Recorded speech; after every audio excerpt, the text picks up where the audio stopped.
Saudara, sejumlah negara di dunia mulai mengumumkan adanya temuan varian baru virus corona atau varian Omikron di wilayah mereka. Salah satu rumah sakit besar di Madrid, Spanyol menyatakan bahwa adanya konfirmasi temuan kasus varian Omikron. Pasien yang terpapar adalah warga yang baru saja tiba dari Afrika Selatan. Kepastian varian Omikron didapat setelah pihak rumah sakit melakukan genome sequencing terhadap pasien. Namun pihak rumah sakit menyatakan bahwa sang pasien dalam kondisi baik. Sementara itu di Portugal, otoritas kesehatan setempat mendeteksi adanya 13 kasus varian Omikron dan mereka adalah pemain serta ofisial klub sepak bola Lisbon Belenenses.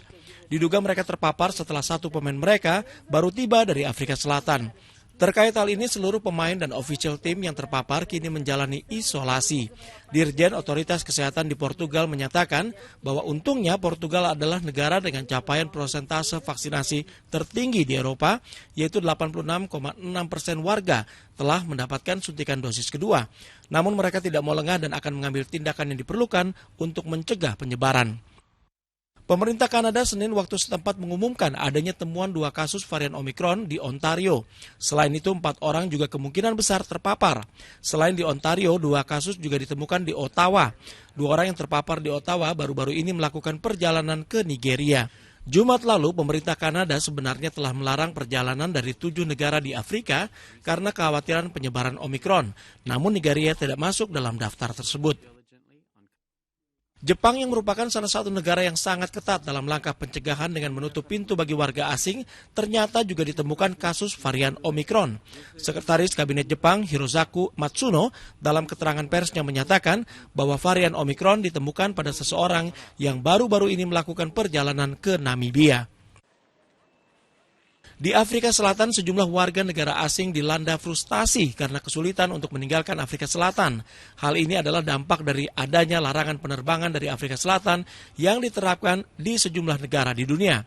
Para warga negara asing ini bahkan mencoba berbagai cara untuk bisa kembali ke negara asal mereka dengan lebih dahulu terbang ke negara Afrika lain seperti Kenya dan Ethiopia sebelum menuju ke negara asal.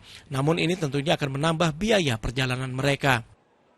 Sementara itu PBB melalui juru bicara mereka, Stefan Dujarric, mengaku prihatin atas langkah larangan perjalanan dari Afrika Selatan yang diterapkan puluhan negara di dunia. Namun PBB bisa memaklumi langkah pencegahan tersebut.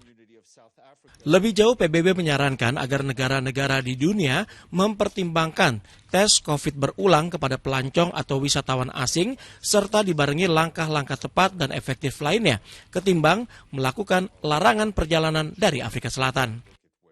Menyikapi munculnya varian Omikron, pemerintah Tiongkok melalui Presiden Xi Jinping menjanjikan akan memberikan bantuan 1 miliar dosis vaksin kepada negara-negara di Afrika.